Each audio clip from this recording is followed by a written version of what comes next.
حج کن پر فرض ہوتا ہے؟ بسم اللہ الرحمن الرحیم، نحمدہ و نصلی علی رسولہ الکریم، اما بعد۔ حج کے فرض ہونے کی 5 شرائط ہیں: اسلام، عقل، بلوغت، آزادی اور استطاعت۔ جس شخص میں 5 شرائط موجود ہوں تو اس پر حج فرض ہوتا ہے۔ عورت کے لیے ایک اور شرط میں اضافہ ہے، محرم کا ساتھ ہونا۔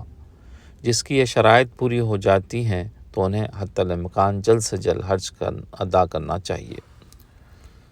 نمبر 1، اسلام۔ حج کے لیے اسلام کا قبول کرنا ضروری ہے۔ جو اسلام میں داخل نہیں ان پر حج نہیں۔ حج اسلام کے 5 ستونوں میں سے ایک ہے۔ نمبر 2، عمر۔ حاجی کے لیے بالغ ہونا ضروری ہے۔ بچوں پر حج فرض نہیں۔ نمبر 3، عقل۔ ہوش و حواس میں رہنے والے پر حج فرض ہے، مجنون یا دیوانوں پر فرض نہیں۔ نمبر 4، آزادی۔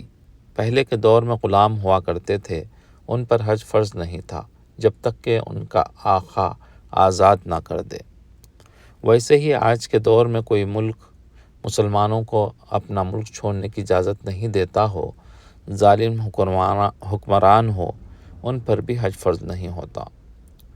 نمبر 5، استطاعت مالی۔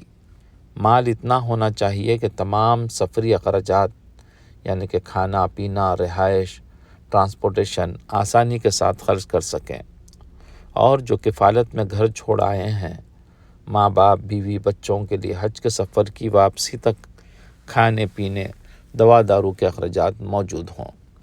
ایسا بڑھاپا جس میں چلنا پھرنا مشکل ہو، ایسی بیماری جو بستر پر پہنچا دے، یا ایکسیڈنٹ کی وجہ پر بستر پر پہنچ کر چلنے پھرنے کے قابل نہ ہوں، اگر بیماری سے صحت ملنے کی امید بہت کم ہو تو پھر حج بدل کی وصیت کی جائے۔ ان شرائط کے پورا ہونے کے باوجود حج نہ کرنا بڑی بدبختی کی علامت ہے۔ حدیث پاک کے مفہوم میں نبی کریم صلی اللہ علیہ وسلم نے ارشاد فرمایا، حج کیے بغیر فوت ہو جائے، جو حج کیے بغیر فوت ہو جائے تو پھر اگر وہ چاہے تو یہودی ہو کر مرے، اور اگر چاہے تو نصرانی ہو کر۔